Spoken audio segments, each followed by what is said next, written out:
Hey, everybody. Welcome to this afternoon's Amex Trade panel. I am Andrew Zimmer, and I'm moderating this incredible group on a fascinating topic and one that has tremendous impact, I think, for all of us, not only in this room, but on this planet. I think it's I've rarely been overwhelmed by a topic on a panel, and I've moderated hundreds over the years. And the reason that I'm overwhelmed by this one is that it touches every single piece of every single human being's existence on planet Earth. The impact of some of the issues that we're talking about today are not just felt on our plates and in our pockets, but on our planet. And as someone who has been head, ass, and overcoat into these issues for about 20 years, at a lot of different levels, right now trying to effectuate legislative change on Capitol Hill, simply because it's what I believe is where the social justice movement, sufficient to recover from these problems, has to be resolved. And we're talking about the changing culinary landscape, and there really should be a hyphen after that, followed by a question mark, because there are issues that we're going to talk about today that may mean that certain culinary landscapes are no longer. When coral reefs are dying, when watersheds are eroding, when farmland is evaporating, when factory farming, pollution, on and on and on, rising ocean temperatures, et cetera, are drastically affecting weather patterns. When you see what's going on in Eastern Africa, East Central Africa right now, you can understand the impact that the issues of environmental, economic, and nutritional concerns around the globe have not just impacted Anya's Ranch, Ludo, or Jonathan or Mike's restaurants or our customers. It's a much more global issue. So, having said that, a huge thank you to the folks at the Jerome, at Amex, at Baltz & Company for putting on another stellar weekend here in Aspen. We have a diverse range of brilliant people around me, some of whom I've known for a very long time, some of them I've only met a couple times, but all of whom are keenly aware of how these issues impact their business, but they're also big thinkers.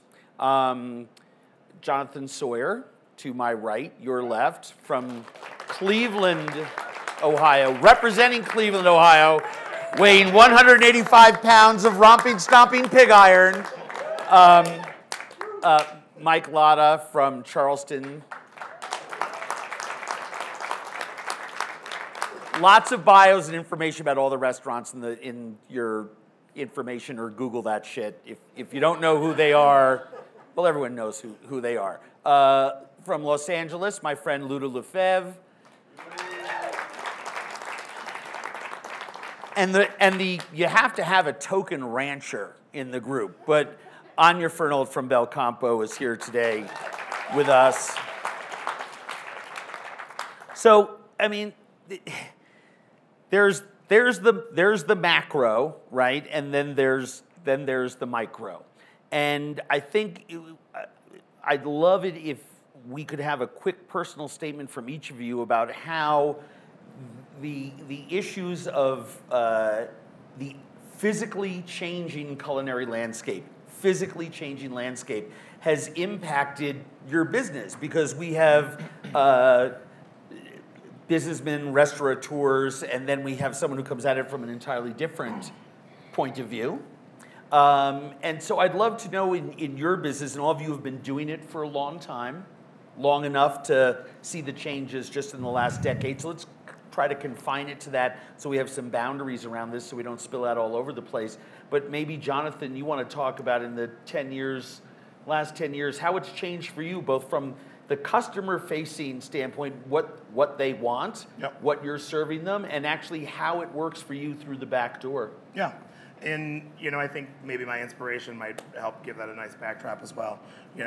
My wife and I, when we opened the Greenhouse Tavern 9 years ago, it was the first certified green restaurant in the state of Ohio, which is just the third-party audit, and the Good Food 100 does a great job as well now. There's a lot of these groups that do it, but for us, it was really important to, do whatever we could for this one address in this one city to make the world a better place, to make our industry look a little bit more positive, and to give our children and our grandchildren something better than our parents gave us.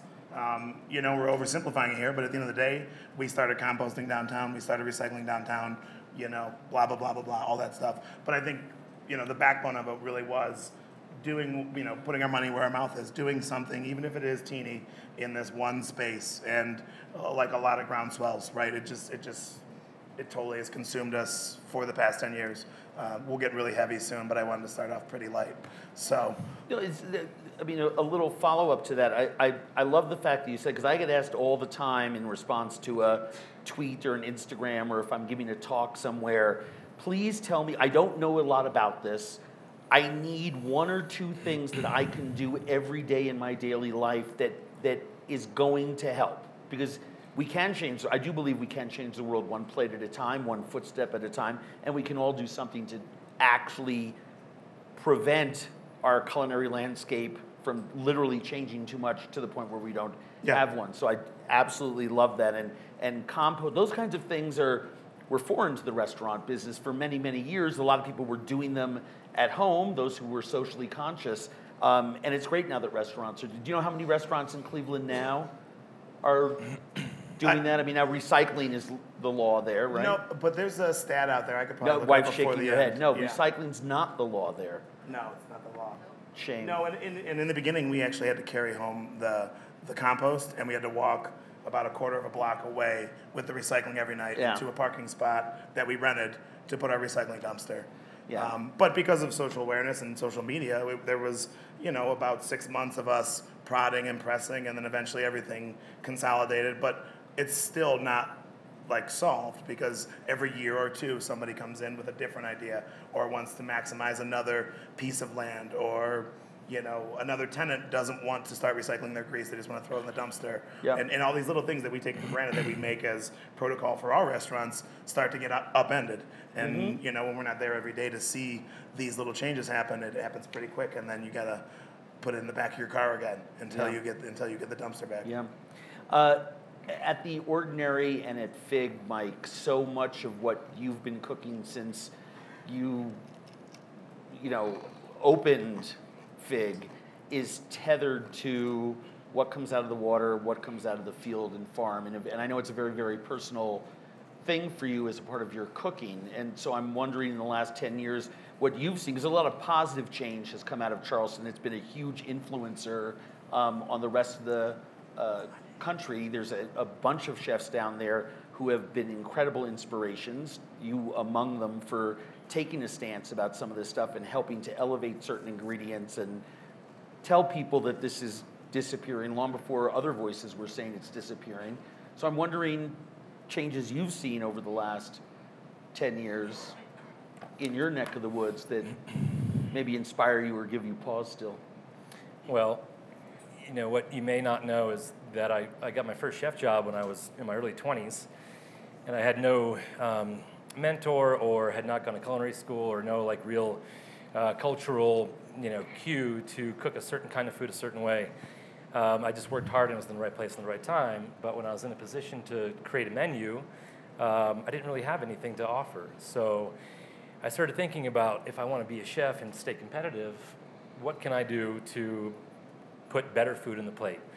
So while in Atlanta, I started, sourcing local food, and I happened to get into a group of like-minded folks on the growing side that formed a co-op, and then before I knew it, a year later, I was cooking very seasonally, and inspired by, and back in Atlanta then, back in the early 90s, I would get on my motorcycle, go to the farms, and we'd walk the fields, and this is not new to anybody really, but it profoundly affected the way that I looked at food, the relationships that I had with the people that produced it, and then and what was clear to me early on was this is the best product that I can get. So let me just take, if I find great leeks, then I'll do a leeks vinaigrette because that's good, and I can do that, right? But the product, the the produce was the star, and like my relationship to those producers really is where I got a lot of my inspiration. So imagine cooking like that year after year and trying to get better at it and better at it. You don't really understand after a while how to cook any other way. So fast forward going to Charleston, which for some of you that don't know, it's a little peninsula surrounded by beautiful waters with like what appears to be still a lot of seafood. And then the rest of the rural part around Charleston is very agrarian. So there are lots of fields, lots of farms. Not, of course, that's not an easy life, and there's not a lot of farms that are doing great, but the land is there and the land is cheap, so there's opportunity for people. But as I got to Charleston, it became clear to me. I actually moved there because somebody had offered me a job there, and I met one of the most prolific growers I'd ever met in my life, and said, well, if she'll sell to me, then I'll move to Charleston and try to implement the local food program into your restaurant. So, flash forward a few years, I decided to open my own restaurant.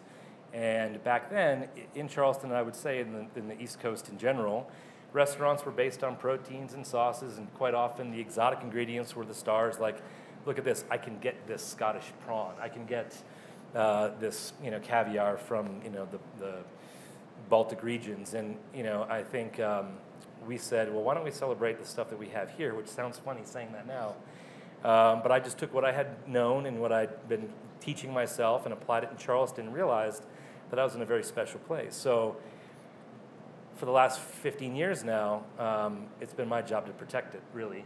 And how have I done that? I've just made an outlet for people who grow and catch and raise animals to know that they can come to us. And then our community is so tight, and the chef community there is, everybody's is very convivial. We share producers, and we say, okay, we found somebody who's now producing the best chickens and the best eggs. Let's all buy from them and buy all let's make sure the demand exceeds the supply and let them grow. So we kind of, in a way, as a community, partner with these people and say, if you do something special and meaningful, then we're going to make sure that you have an outlet for it. And that's gone, we've done that with all kinds of producers. And so the challenge is we've seen cycles in years where growers that we bought from for a number of years decided to, throw in the towel because the farming life is tough. We've got one captain's boat in Charleston that catches fish. We get phone calls from the sat phone to see, hey, I just landed because in Charleston you have to go way out. Just caught an 80-pound wahoo. Do you think you'll take it? Yes, I will. And that person's a resource that provides an experience. At the end of the day, we want to provide a great experience as well, right? So like now we have this person we're making sure that boat stays afloat, and that business does well. And by the same token, we're able to actually still have some of the most amazing products. So the point is, like, those relationships, as you develop them, you're helping the waterfront remain working with the oystermen and the shrimpers and the fishermen. You're keeping the farming community alive by creating an outlet, but then you're also creating a dialogue in the city that says, hey, we're not New York, we're not LA, we're not wherever, we're Charleston, and this is what we have to use, and let's celebrate that because that's our best resource.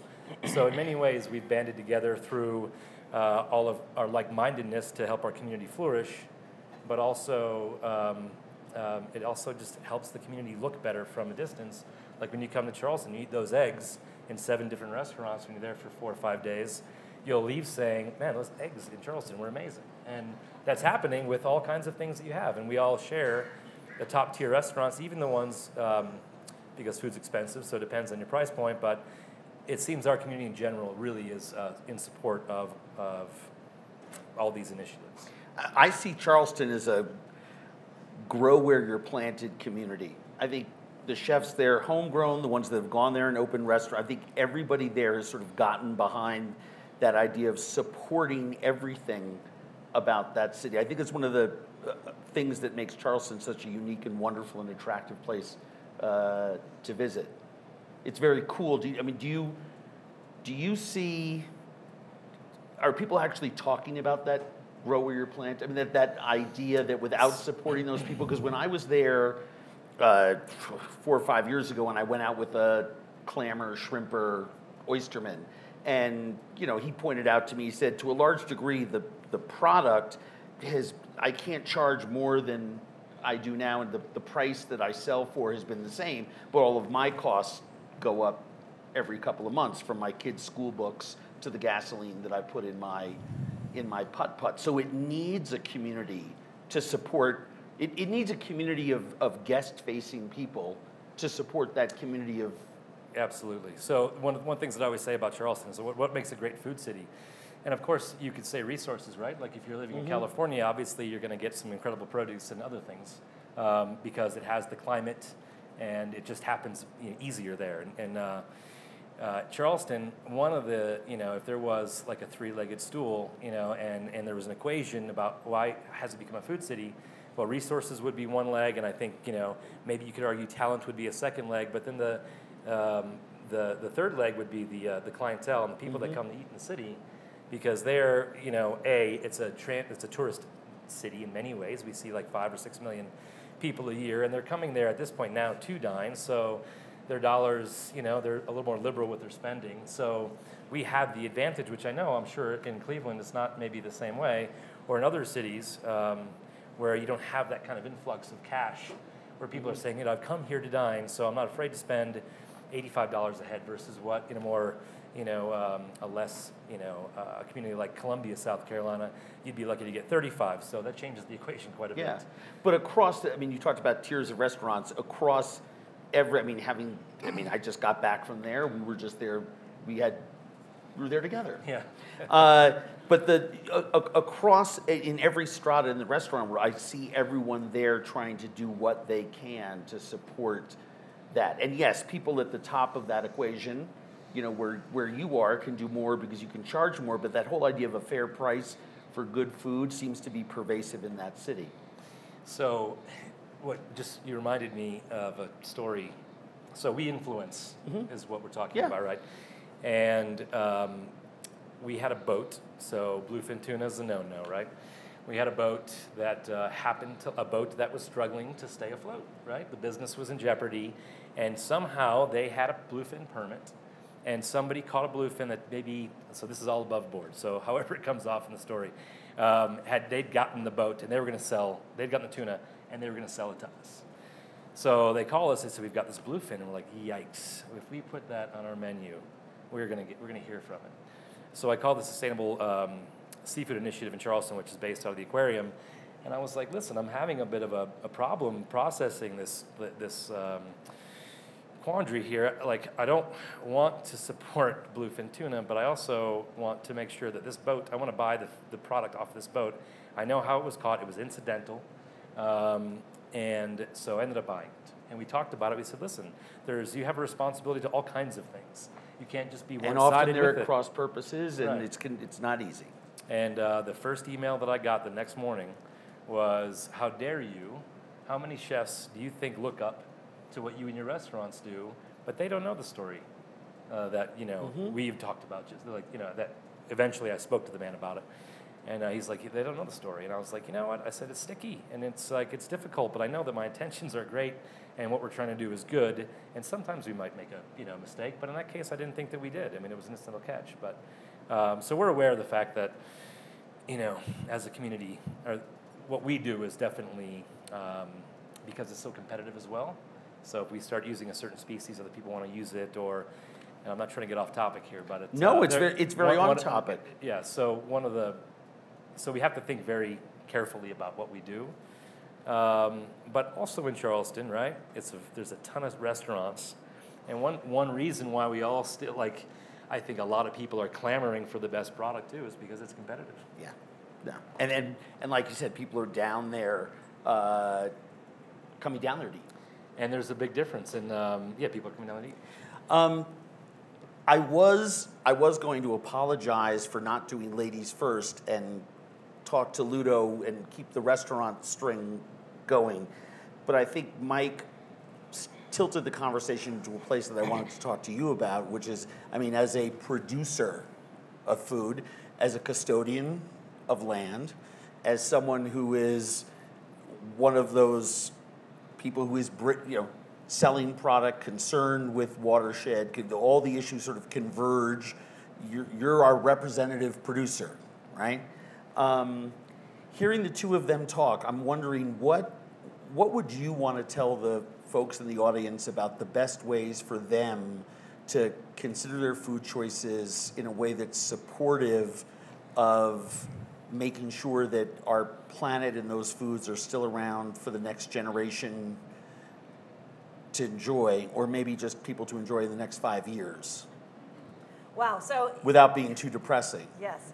You know, I started our company as, we are a farm. We have our own slaughterhouse. We have 25,000 acres across Northern California, and we raise beef and pork along all the poultry, lamb, et cetera. And 100% of my products are sold in our own restaurants and butcher shops. And so we built the restaurant business to make really good farming possible, which is, this isn't the right audience to necessarily say it, but the issue underlying that is that really good farming is not possible in the current dynamic of how meat particularly is bought and sold.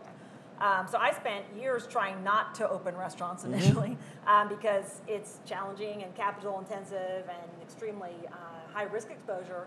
But for us, the issue was that only 9% of a beef is steak. Only 9% can be thrown on the grill and cooked quickly.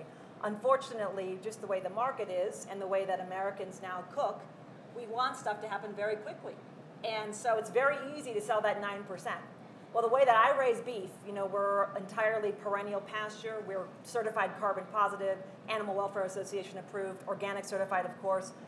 Those are very expensive. Each one of those is just like dollar signs, right? So I can't make that money back on 10%, 9% of the beef, unfortunately. I need the whole beef to generate more dollars. So currently in my system, we generate about 15 grand per beef, which allows us to profitably farm absolutely the right way. And to do that, we have burger restaurants, and then we can sell all the steaks that we possibly can produce through our butcher shops and then some in our restaurants as well. So the math is really challenging. And the reality is that good quality product is just a heck of a lot more expensive to produce. Part of it's because of subsidies, but I think that we should be aware of as consumers is that this is going to cost more, unfortunately. There's no easy solution. And meat's the worst offender. It's also the hardest nut to crack, which is why it's really fun and challenging, but it is also something that there aren't easy answers. And there isn't a way where I think we can just say we're going to toggle or flip to a more sustainable system. One of the biggest issues, and I think what we as a culinary community need to work through, is helping more good quality meat producers achieve scale. And that's really the future for us the next 5 to 10 years. There are a lot of good players out there that are tiny. I think we all know them from the farmers markets, the guys who are 20 or 30 beef and selling it out of bags and working with a couple chefs who are well-intentioned. And we see those guys disappearing every year as well because, frankly, it's a really tough road to hoe. There's very little money in it, and there's a huge amount of risk for them. So what we need to do is, I think, help some producers achieve scale, get bigger herds, get efficiencies of scale, which is... Are you helping to, having solved a lot of those problems for yourselves, regardless of size, acreage, the restaurants, are you helping to develop models and sort of open source those things with other people? Is that part of the way of doing things at your company? We're open to it. Yeah. We've shared models for our slaughterhouse, which is not probably the stickiest, hairiest part of our business. I've been very open with people who've been interested in opening slaughterhouses. Unfortunately, there's not that many people. The world of sustainable production, our beef herd of right now 2,500 is something like 10 times bigger than the next biggest guy doing our style of agriculture. So it's a really big gulf, and that's what I'm interested in seeing in the next few years around sustainability in meat is, can more producers achieve scale? And also, I think the mandate on the chefs is, what other cuts can we be using? Whole pigs are easy to move through a system, and it's the beef that really represents the challenge. And unfortunately, beef is what we want to eat in the U.S. So that's a real challenge for the culinary audiences. How do you help producers sell more product or work together with other chefs to be able to buy direct? Well, you talked about size, and I think that's a really, really important thing to consider, because you also talked about expense. Because one of the ways that you get around that is, you can still eat beef every day that you want, but instead of having a 12-ounce steak at dinner, maybe you're having a 6-ounce steak at dinner, right? The meat's still moving through. We can produce less of it because we eliminate the factory farm, and we start to diversify the other things on the table that we're eating. I mean, 3 generations ago, it was a 16-ounce steak, a scoop of mashed potatoes or a baked potato and half a broccoli head, right? And help yourself to the salad bar. And that was a restaurant, but that was also home dining to a great degree as well. Are you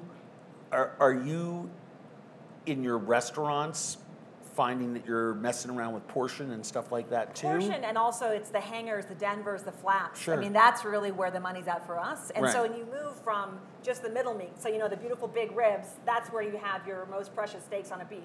You actually have lots more very tender pieces that in places like France they use a lot more of, bavettes and picanhas. So that's really actually a lot more money for the producer. You can take, you can get up to 25% of more grillable cuts if you're open as a chef to cooking those meats. So that's been a challenge. That's a huge education and cultural piece. His turn now? That's the French in national. I'm here for Save America. Super Ludo. Every time someone says the word France around him, All the I time. play the anthem. Yeah. Never do panels with your friends. Yeah. Yes, Yandu.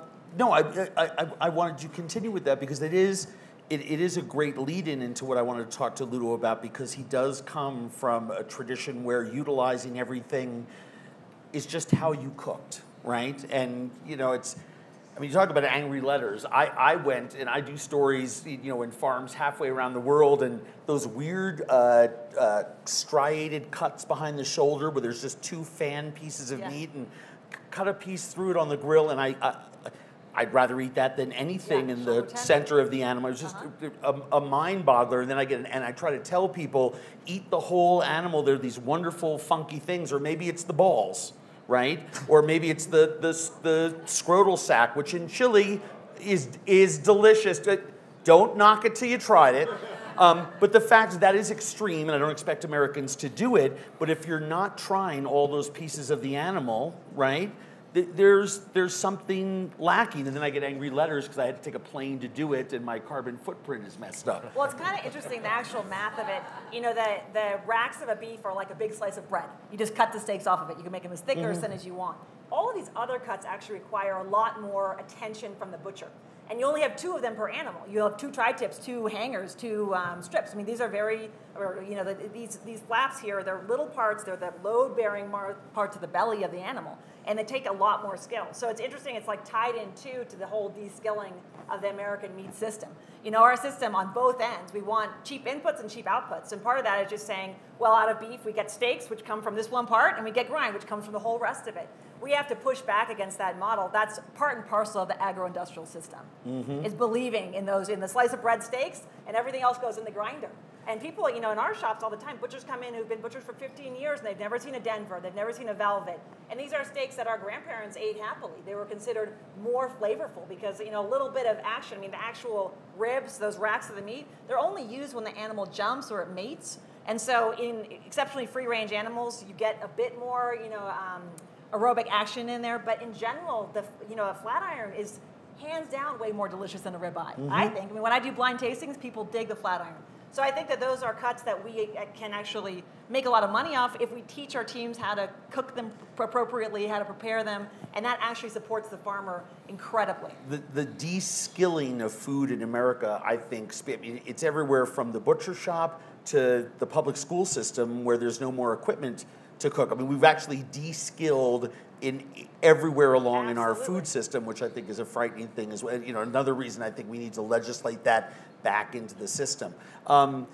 In a great nod to the French culinary tradition and the American food tradition is a couple hundred years old, unless you are talking about the food of our first peoples.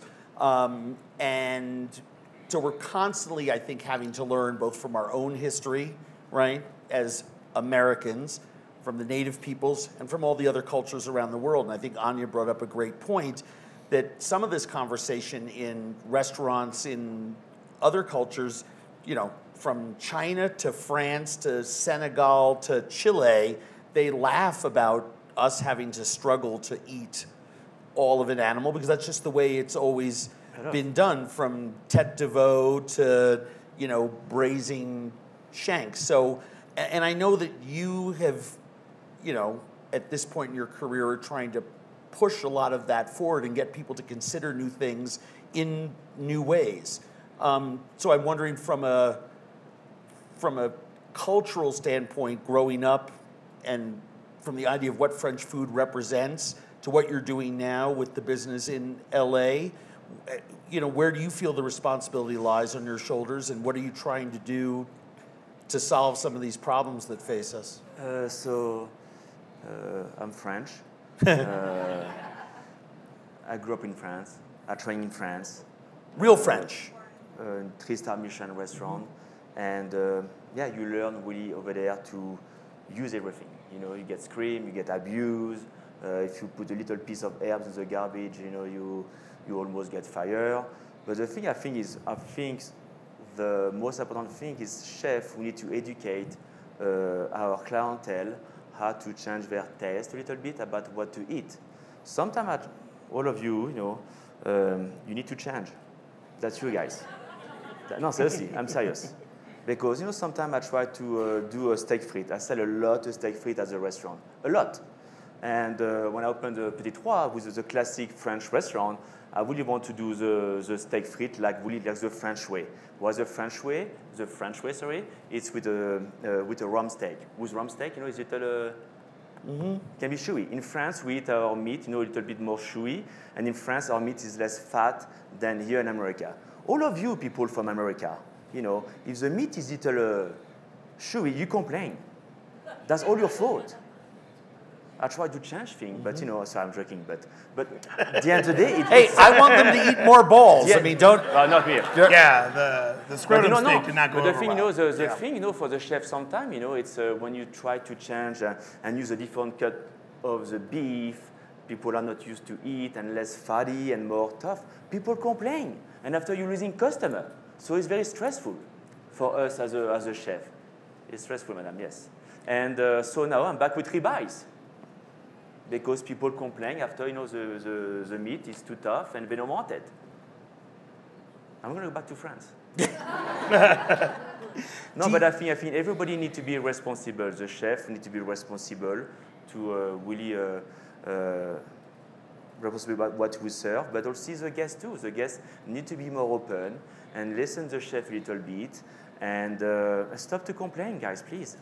Don't you think, though, that over the course of the last 10 years, people are more willing to go into, I think it's certainly the case in the restaurants that you guys all own because they're trusting the experience. If it's on the menu, they will order it. I think there's other places in other restaurants where they're not, and it's sort of being brave everywhere, I think is a responsibility if we're all going to change, But, do you really find that you have a hard time selling some odds and ends? Or a good example, I have a restaurant called Trois Mecs. Trois Mecs is open for 4 years. It's a set menu. You have 6 courses. You pay before. Come on time. No, you cannot eat if you're late. And you eat what I want. That's it. Okay? We don't change anything for you guys. You eat what I want. And that's the best way for me. But the thing interesting, sometimes in the set menu, we add another dish, a supplement. And last week, I did a sweetbread. Guess what? I don't sell any sweetbread. People don't want to eat. Are you kidding? No. Wow. I think that's no, LA. but guys, it's very interesting. If I don't cook if I don't cook safe to serve a ribeye or a beautiful piece of a toro tuna or whatever, if I start to use a different part of the animals like sweetbread, and trust me, I'm not really like awful guys, like I don't like that much. Sorry, Andrew, but but as a chef, I want to, it's my responsibility to use everything. See, but people don't want to eat sweetbread. It's just, I don't know how to explain, but people are not adventurous. We're all talking about how to save the planet, respect the planet, and blah blah blah blah blah blah blah. But when people go to the restaurant, I don't do anything. It's fascinating to me that in LA that your customer wouldn't order the sweetbreads because as my manager, she's over there. No, I believe you, but it's true. In other restaurants that I've been to, and I've eaten in all of your restaurants, I've not eaten in yours. The last time that I was at Greenhouse, I mean, there was a candle made of beef tallow that melted into a dip for my bread. It's amazing. And, you know, the only things on the menu, not only, I'm exaggerating to make a point, were sweetbreads and fish collars and, you know, pig's ears and, you know, a half a pig's head, which is the ridiculously huge seller at the restaurant. So people are actually seeking that stuff out where you are. Yeah. Because then when I went back later for dinner the next night, the sweetbreads that were on the menu had been so popular they were gone. Yeah. Well, I mean, I think there's a little bit of gamesmanship in there too. You know, when we talk about the steak game, right? Like bistro versus strip versus Côte de Boeuf. Right. We found the most success putting options on the menu and knowing what our customers are going to order, knowing what Americans are going to order, and that's where our margin is. And then down where we want to sell, where we have the coulant or the softball or the picanha or the steaks that are chewier, those are the ones that we hardly make a penny on. But because until we have the pig's head following, they're not going to sell. So I mean, we're lucky to be in the same place for multiple years, but through those years and looking at our customers and understanding, you know, we could charge up to $30 for a bistro steak, so we can make margin on it. Mm-hmm. If we just only had one option from day one and it was a bistro steak, our doors would have been closed. Right. You know, but there's a reality in the gamesmanship that goes along with the changing of your customers, more tourism, which is now crazy for us. Only in the past 2 years have we seen it, but we went from having a 50-50 blend of townies to tourists to 70-30 at Greenhouse.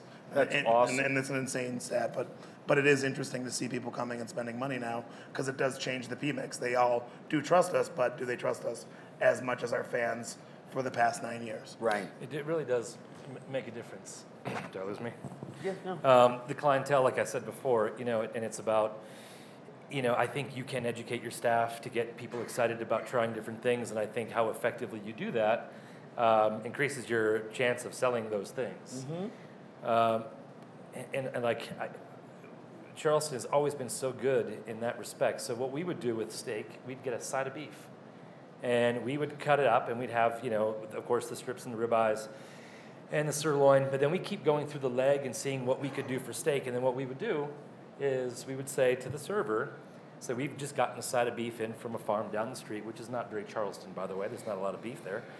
It's a Jersey cow to boot. And we would say, if you want a steak tonight, we can't tell you what cut you're going to have until it's in front of you. So you might get a ribeye, you might get a strip, you might get a sirloin, you might get a piece of the leg. We assure you that you're going to like it, or if you don't, then we'll deal with it at that point. But we found very little pushback to that. I think people found it to be kind of exciting, and we eventually started slipping in a little bit of heart in there, and it's a great way to. And you know, and like generally speaking, we found that people were very accepting of us doing that, and it became kind of. And we're not a steak restaurant, so people aren't coming there for steak in general. So maybe this was a reason to get the steak. But you know, I think I don't want to take credit for that, but it was just experimenting like that with our guests. We found it to be, you know, an easy way for us to. It's a great idea and make it more interesting. You had something to say after Ludo had finished, and it.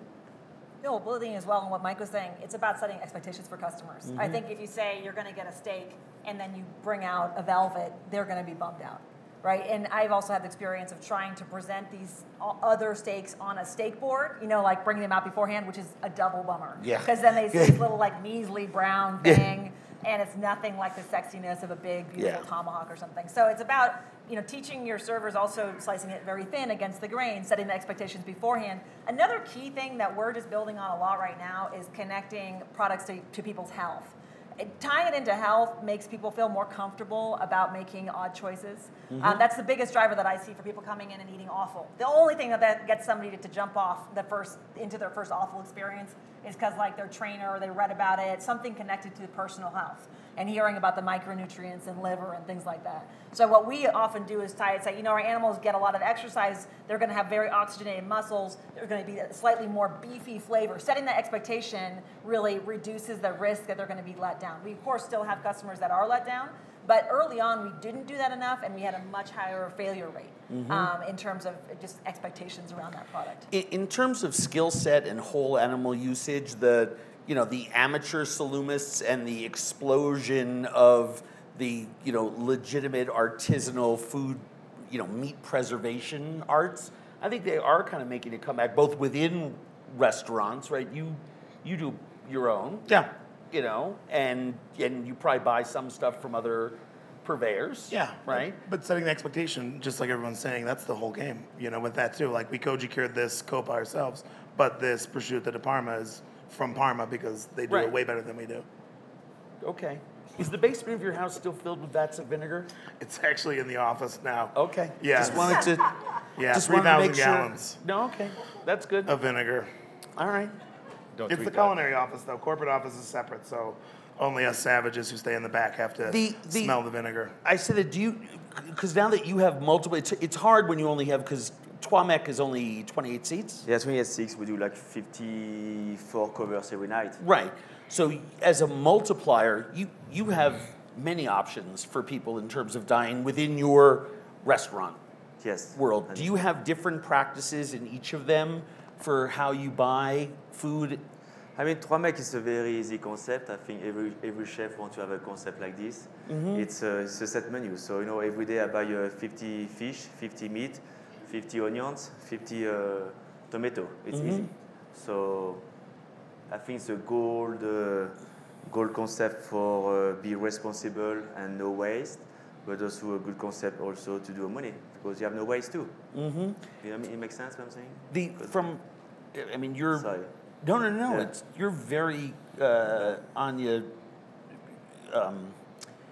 So well educated In on so French. many of these, Say in French.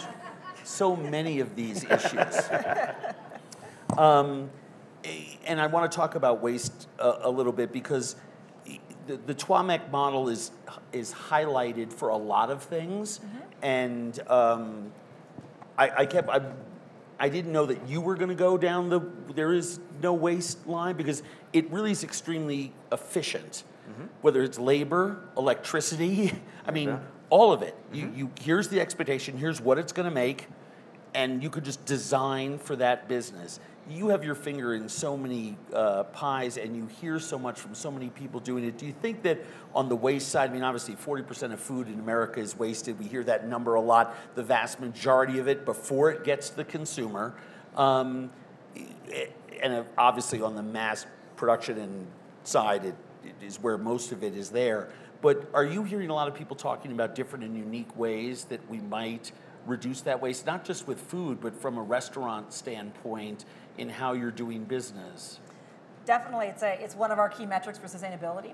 The challenge for me, at least, I'd love to hear what you guys have experienced with this, but early on in my business, I remember walking into our first kitchen, our first restaurant in Marin, and our chef at the time we had like 1.5 extra rabbits from the butcher case, and he was spending hours making a beautiful little rabbit confit.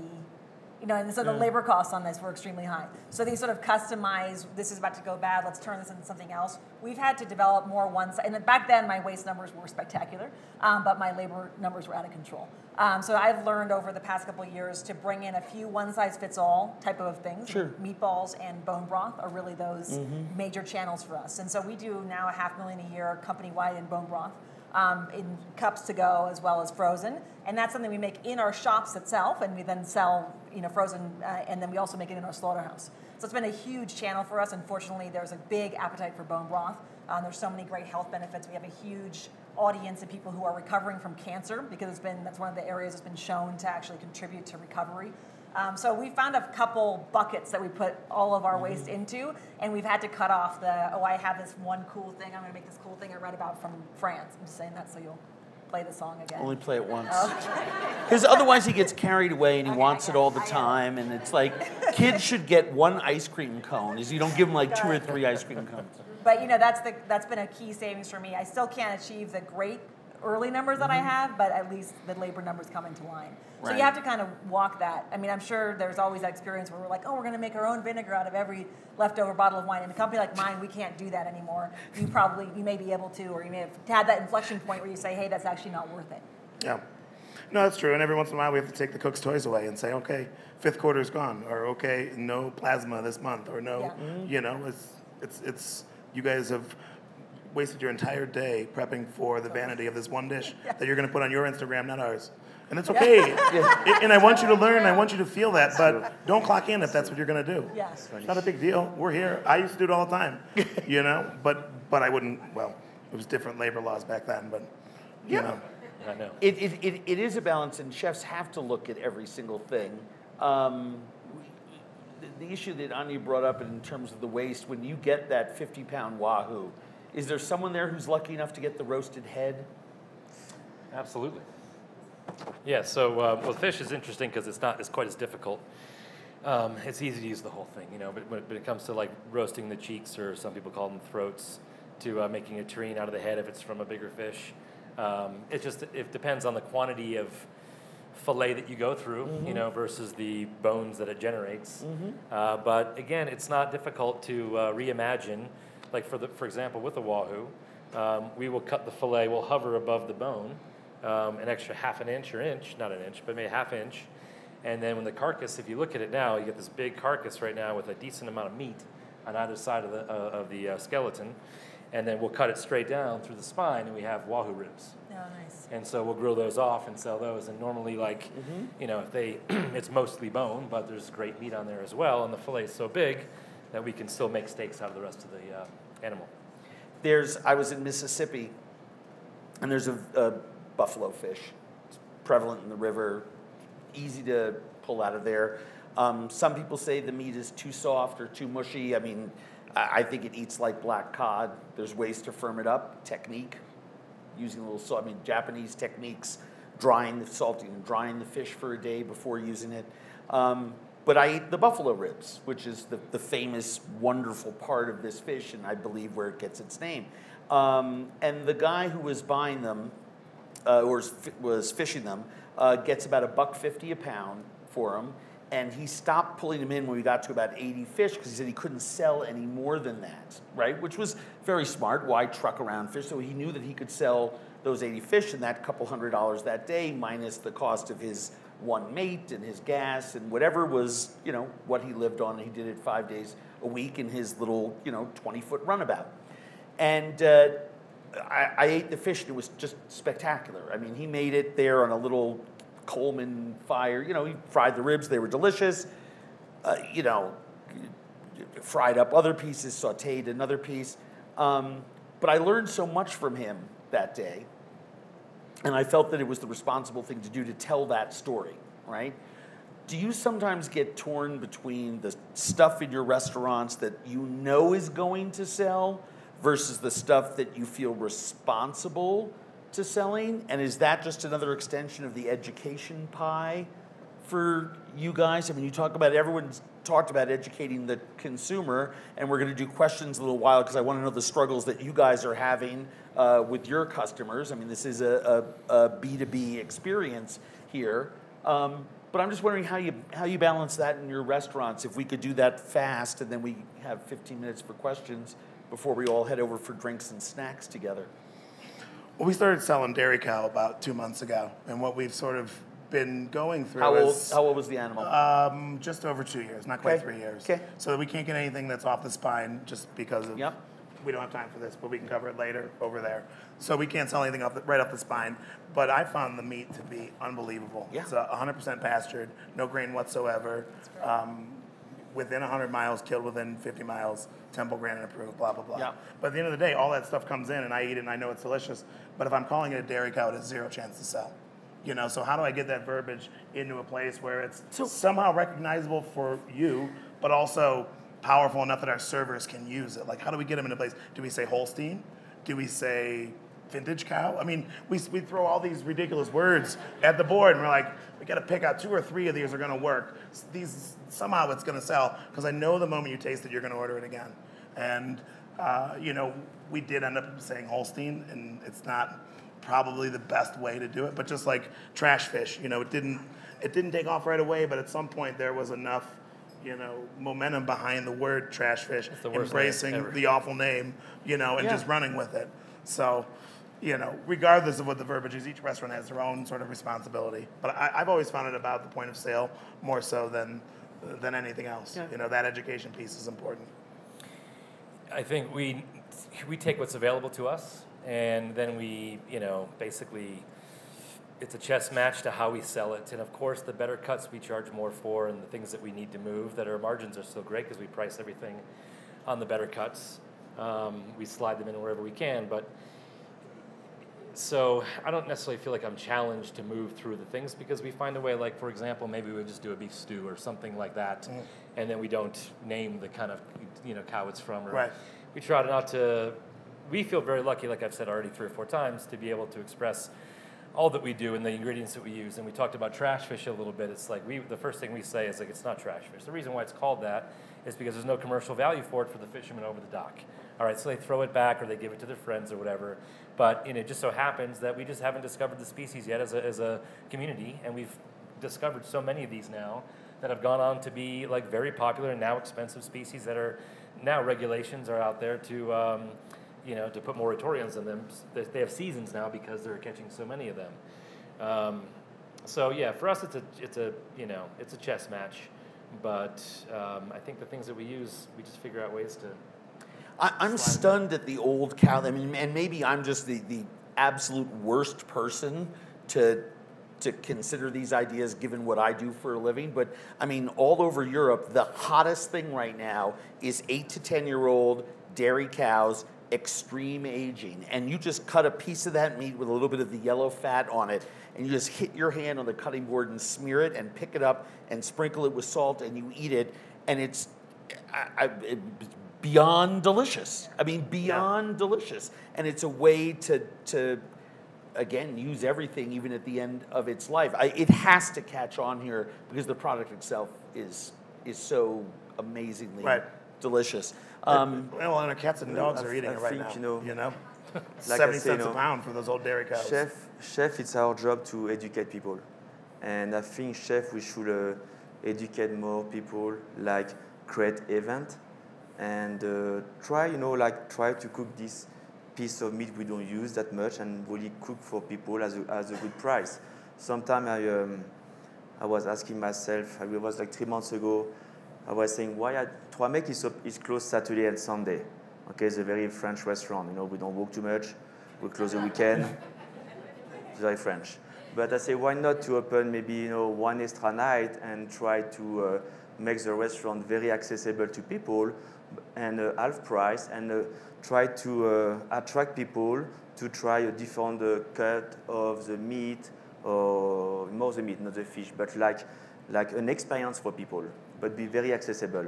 Like cook sweet bread, cook some kidney. Do you eat veal kidney, guys? Mm-hmm. Yeah, not a lot of people, yeah, see?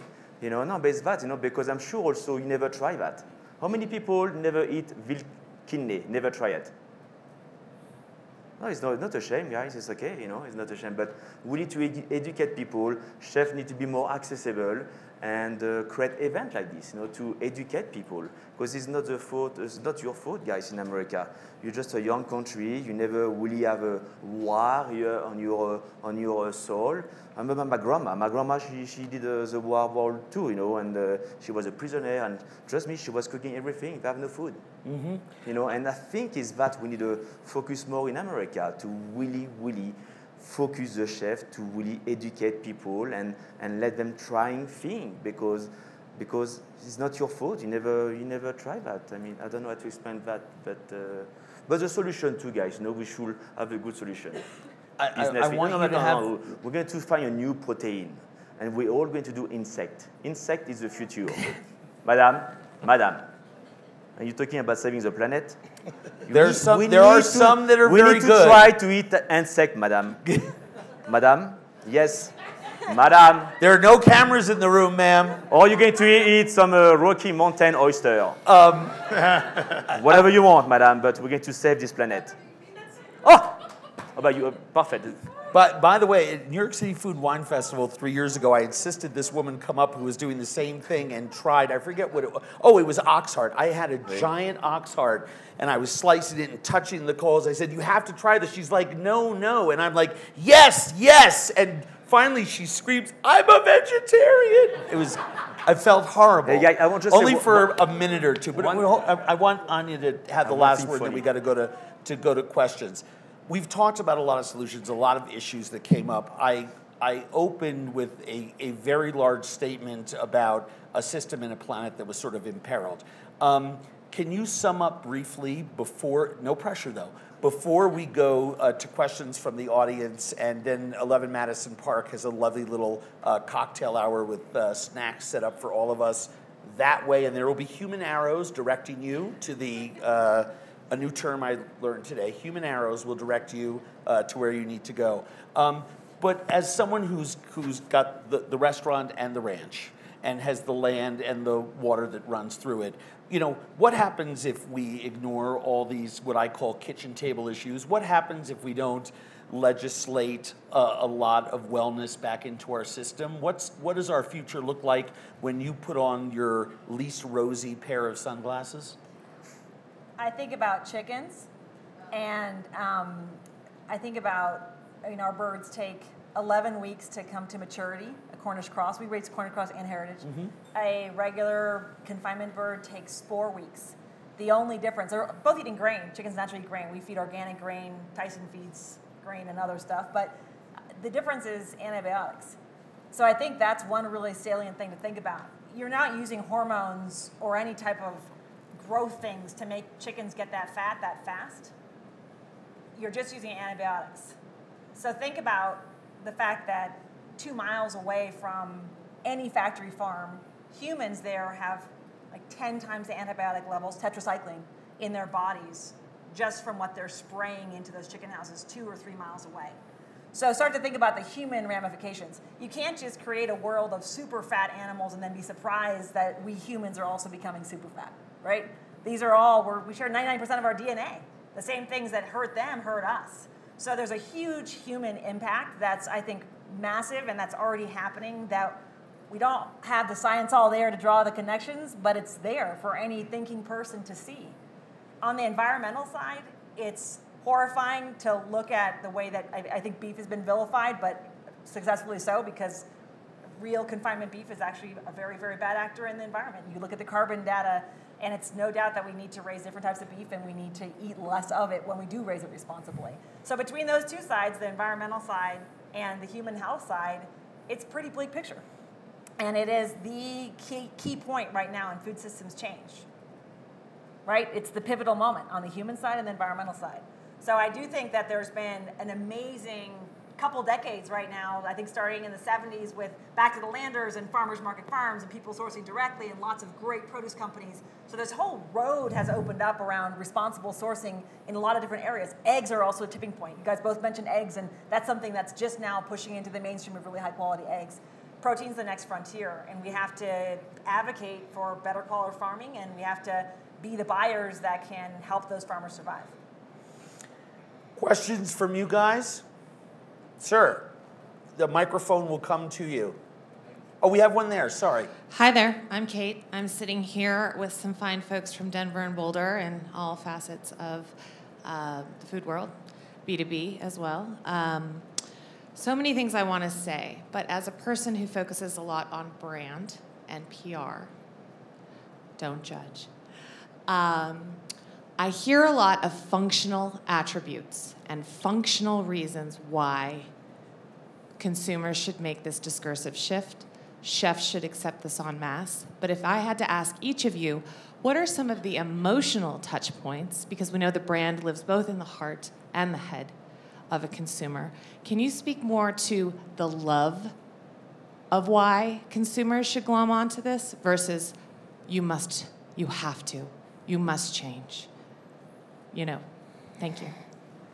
Yeah, I can. I think, you know, difficult tasks, when you achieve them, are so much more appreciated by the person who achieves that. So getting a customer engaged on a level from I only eat corn-fed fillets all the way to I'm eating bavettes from old dairy cows is a journey. And if you're the chef or the restaurateur who can help them along that journey, they will never forget that.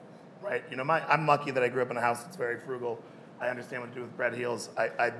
Nothing is ever thrown away. You know, my grandpa used to literally walk around his 31 grandchildren's bowls and look if there was any sauce in the bottom.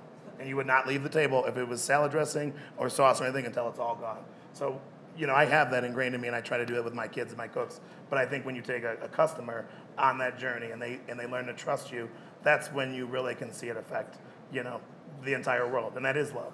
The hospitality industry and having someone eat with you and compliment you and know that you made it with your hands, that's the ultimate. I'll give you an answer one step behind that part. Story. All I do is tell stories. Stories live in the head and the heart as well. And it would be the world. I said this morning at the panel. I'm sitting here in Aspen, Colorado. The world is not made up of fancy cars and expensive watches and big parties and show-off bottles of champagne and luxury cuts of meat. The world is not even really made up of food, although we take food from it. The world is made up of people, right? So I think when you can connect people to stories of food through other people, I think that's the game changer. I think when you can experience some interest and some desire to get to know someone, whether it's in a book I'm writing or a TV show that I'm making, you will then trust and appreciate what that person is saying. And when they can make sense of something that you find insensible, I believe that you can have an emotional attachment to it. And so I very strongly believe that education component that everybody talked about starts with spreading the message in the most consumer-forward, mass-produced, mass-marketed entertainment format that you possibly can, which is why I love PBS, I love public television, I support them with my money, and I produce shows that are on them. But it's not for me.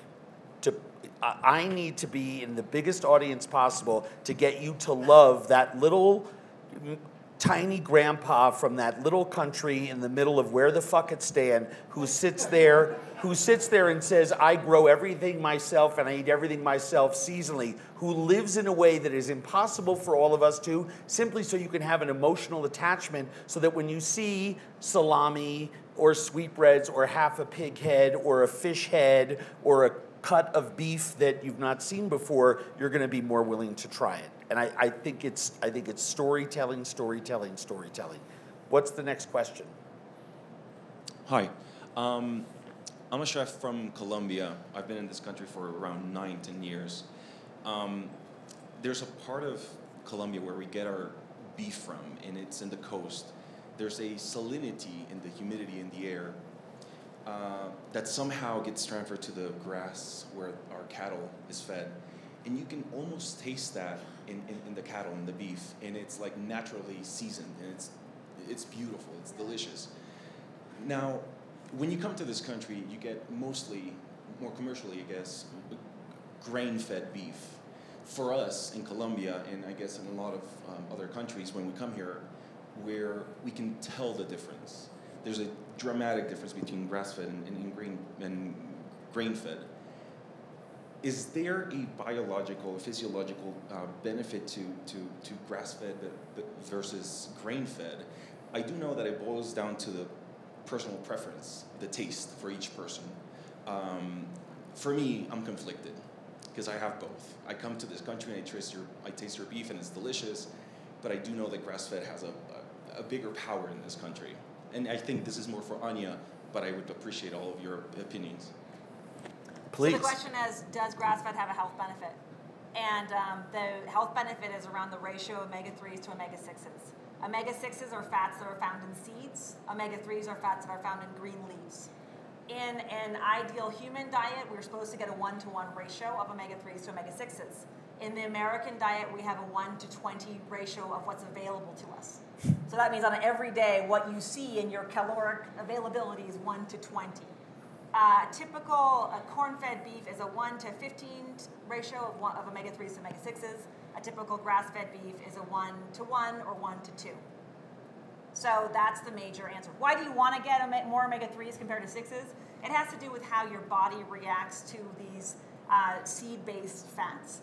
It's something that's more likely, it's more connected to heart disease and lower health outcomes. So it's primarily about cardiovascular health. That's the only data-driven, trust me, I've looked a lot, that's that data that's out there. The other thing that I think is interesting about your point about salinity, there's a burgeoning field of research about secondary satiety characteristics, which says that humans evolved not just to hit a caloric hurdle every day and say, okay, I'm full, but they were eating for wellness and eating for nutrition, right? So they were looking for specific phenols and micronutrients in their diet. And those are the types of things that you find in abundance in like heirloom vegetables, right?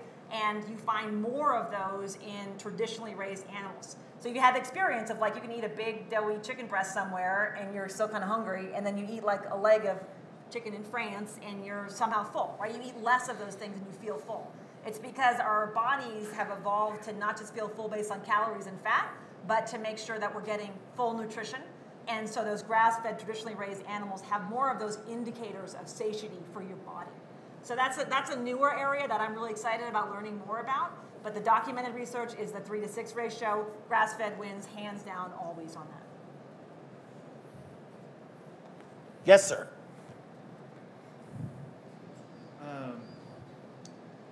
How do you guys feel about the popularity of wild forage products, and do you think that has a positive impact as far as sustainability goes in the kitchen?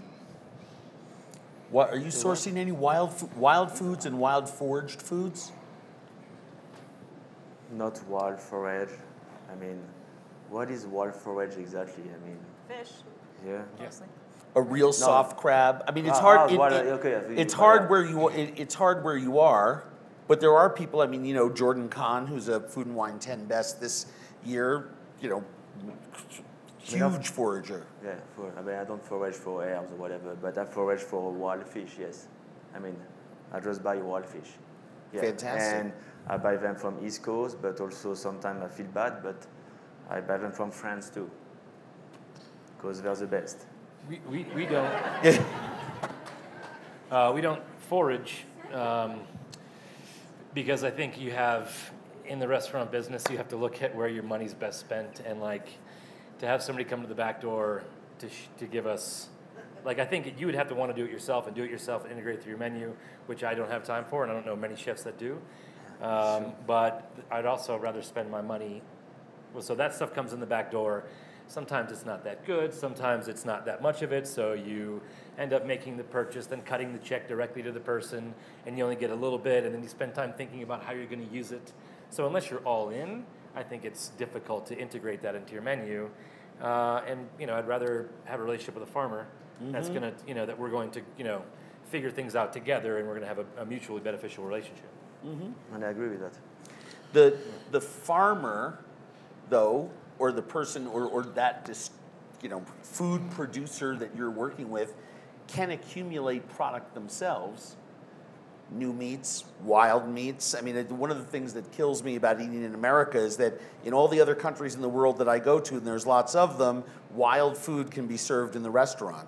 So if the chefs are so disposed to collect it themselves, whatever it may be, and I do mean whatever it may be, they can serve it in the restaurant. So in Croatia, those are wild herbs and asparagus that all the employees of the restaurant, from dishwasher to server, collect on their way down the hill because they live far away and they walk or bicycle to work. And so everyone shows up with buckets of wild things that sit in the restaurants, even from the fanciest fine dining ones to the little hamburger joints. It's mind-boggling when the wild asparagus hits, and there's a lot of it there.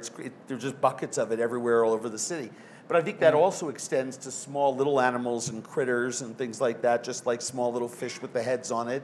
I wish people were able to sell those in restaurants here, because I think the metric of taking 1 or 2 meals entirely from the wild per month, which is not that many, 21 meals a week plus some good healthy snacks. You do the multiplication, it's not that many meals. But if we take some from the wild, we'd start to eat our way healthier. You wanted to say something. We forage a shitload. Yeah. But for me, it's also like it's peace. Like turning artichokes, chopping wood, being with my kids, being in the woods. Like that's what I do for fun.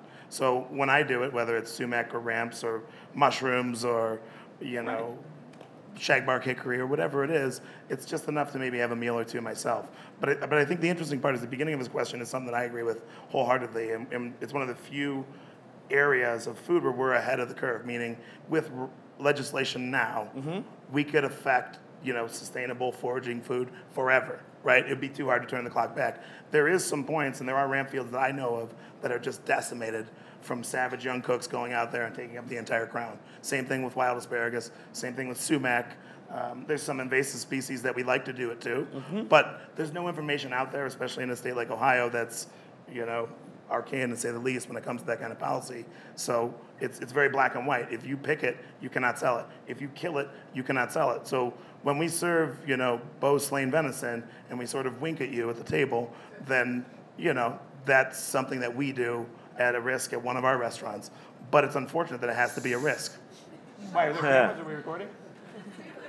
Or squirrel, or, Japanese knotweed, or whatever it is. Yeah. It doesn't matter what the product is. We're not supposed to do that. When I sell illegal food, Yes. and thank I you. do it, and I have done it, and continue to do it in places. I learned from a cheesemaker in Minnesota who served milk, used unpasteurized milk to make her cheese. She was not licensed, but she would sell it in the farmer's market, and she sold it as cat food. And Yeah. she had her samples out, and it just said cat food, $20, a little piece, and take it. Literally, there was the wink was so big, and I thought it was the most brilliant idea in the whole world. So I just say yes, it's dog food. Yeah. And if you would like, but if you'd like to try, there are no dogs here to buy it, and dogs, by the way, they can't reach their wallets, so. We were selling to their owners, and then they would try it, and they'd be like, "Oh my God, this is the best dog food I've ever had." And I would say, "Yes, you are right, because squirrel is good." And there's a bunch of stinging nettles by the river if you're going foraging here too. So. Squirrel is But they're big delicious. enough you want to wear gloves. I would If you're love looking to for some make you greens. chicken fried I squirrel. have a lot in my garden. I should start to 22. shoot them. 22, and if they're eating in your garden, they don't range very far. If they've got a food source, they're fantastic. You can plump them up, at the right time of the year when they're eating nuts. That's why we eat them in the fall. We have time for one last question. By the way, while Sarah's walking over, how many people here have ever eaten squirrel? How many people here don't like it? I rest my case. Go ahead. Hi, thanks for your talk so far. It's been great. We've talked a lot about sustainability in animal production and making animals more sustainable, but we really didn't touch at all on plant-based eating.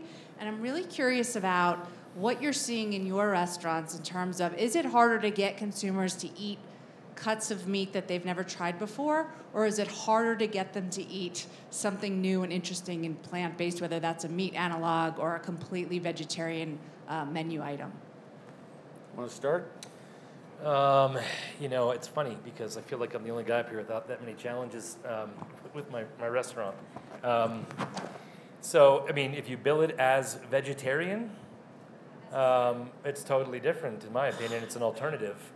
But if you're celebrating the bounty and you're inspired by it, and you could go through a meal certainly at Fig, you can go four courses into it and not have any protein. And I'm not sure what, if the question was also like introducing a new challenging vegetable. I can't think of one off the top of my head where, we've had to, have a sales pitch to the service staff about why to eat it. But for us, we're such a vegetable-centric restaurant anyway that it just comes naturally. So your audience, you have a part of your audience that comes there and expects it and takes part in it because not built necessarily that. Vegetarians, although we have gained popularity amongst vegetarians and vegans. But I think Charleston diners, because Southern food can be so heavy, and it so often is, even in our hometown, are constantly looking for meals to make them feel where they feel good when they leave the restaurant. And I think that having a good vegetable-based meal is going to do that for you. And so I think we're popular for that reason as well. Well, Ani was talking about prescriptive things and the grass-fed beef. One thing that we all know, right, is that we need to be eating from a broad range of foods, and that's someone's choice, whether they're choosing to be vegetarian or vegan or pescatarian or me. I don't care. But I do know I watch very carefully that I'm eating smaller amounts of meat, that I'm eating more plants and vegetables, more grains and legumes, right? And that's the centerpiece of our food in our home, and the meat course is not the centerpiece of the food in our home. We'll have, in the summertime, 2, 3, a grain salad, a leafy salad, a roasted vegetable, dish, maybe came off the grill, wood burning, and, a big piece of steak that's cut so that everyone's just eating a couple of ounces. So that's how we're eating in our house, and I'm seeing that more and more in restaurants because all I do is travel around the world and eat out. So and I'm seeing it everywhere. I happen to think, I love the fact that the roasted carrot dish is slowly but surely becoming the new Caesar salad of our time. And eventually, I hope gas stations are selling it because it's great, right? But I'm seeing that now more everywhere that I go. You're in LA, so you can't sell sweetbreads, but please, the vegetable thing must be insane for you. The funny thing is I have a restaurant called Petit Trois, which is very classic French. And actually, when I put a vegetable salad or side vegetable, people don't order it. People go over there, onion soup, steak tartare, steak frites, and I put beautiful tomato salad, a crudité basket with the sauce, and people, they don't care. They go for their meat and for their thing.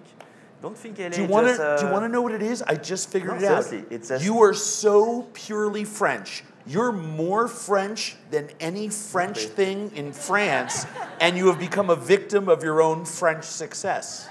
No, but it's, LA, I know everybody think LA is vegan or vegetable or na. But not everybody is like this in LA, It's amazing. Hey, at least you know your customer and how to play towards them. Yeah, but at Trois Mecs we use a lot of vegetable. Yeah. In Trois Mecs, the menu I would say is like 70% of vegetable. Mm-hmm. The meat is almost a condiment. Like the vegetable is the star, and the meat is more like a condiment. We don't use that much meat at Trois Mecs. I don't. Yeah. I don't. Sorry, Tanya, I'm not going to make you rich. Thoughts? The bigger challenge on that in terms of getting people to accept things, one little challenge I have is seasonality. We do a beautiful broccolini fry. Broccoli's not in season that many months in California. Then it goes away and people lose it. Like, why didn't you have the broccolini fry? So that's funny to me that the season, even in a place like California where you think it's pretty obvious, that it seems it's a hurdle on par with getting people to look at a flat iron. So I definitely identify with that. And again, it's education and having something else that's easily identifiable and that fits into that slot for them. So that's been my experience. I love it. I do want to thank everybody for coming. I would like to thank the Hotel Jerome and American Express and Baltz and Company, these incredible panelists, and all of you. Please don't stir yet. I have one last little thing to share. But I wanted to thank everybody for coming, and please to remind you to join us for a wonderful cocktail hour and snacks, courtesy of 11 Madison Park, who are desperate for some love and attention because they've been very short on it for the last year and a half, and they have huge egos and no self-esteem at all, and we need to boost them up and love them until they learn to love themselves. What is the one horrifically political thing that you wished you had time to say, but you only have 30 seconds to say it? What is the one thing that you wanted to say? If you could change the world, had a magic wand, what would be one thing that you would do? I would say food insecurity. We've produced more than enough calories for our entire planet for a very long period of time. And it's embarrassing that our country, being the wealthiest, can't feed its people, let alone feed the entire world. Hunger. What's one thing you would do to change the food world if you could wave a magic wand? It's really to make sure everybody have food, everybody can eat, especially some little kids. Just break my heart when I see on TV or all around the world we don't have food. It's just embarrassing. Mm-hmm. It is. It's criminal. It is, yeah. No? Sorry, just have kids, Cute ones. Make people love cooking again. Why? Feeding their families. We've outsourced our food production. Bring it back home. That's part of food security. Learning how to braise, learning how to feed your family and feed yourself healthfully and using good stuff. Yeah, just so you know, when you opened that book, there was a picture of like a cow on a rocket ship. That was the only thing. It was a dairy cow. Yes, dairy cow.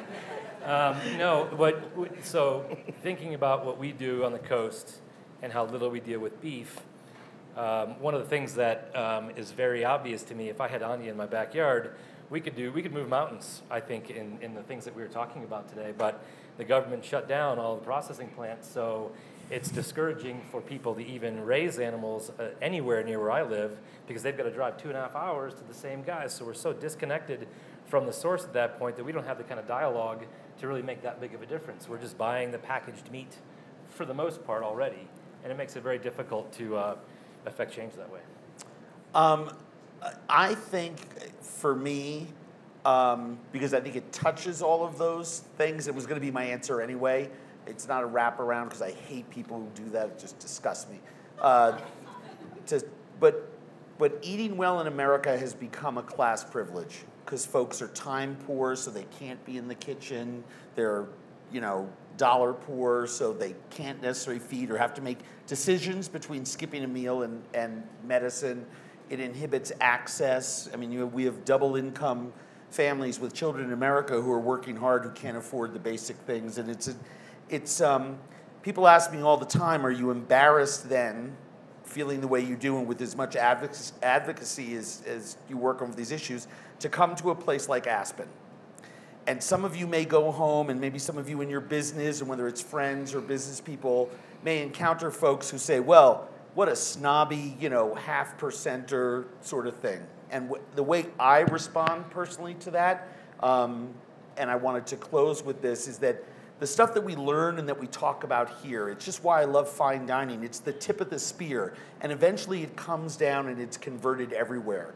So I love doing this panel because I hope that everyone in here will go out into the world and not talk about the $200,000 Italian car that you maybe test drove, or how much caviar a chef put on your hand so you could do a giant, shot of it with a potato chip for Instagram, but rather talk about the motivation to change our food world and be the advocate for a healthier planet and for a healthier diet for everyone, not just the some, but for the many. That's my desire for all of you, and we look forward to seeing you over for drinks and goodies over in the little tented city at the end of the string of human arrows.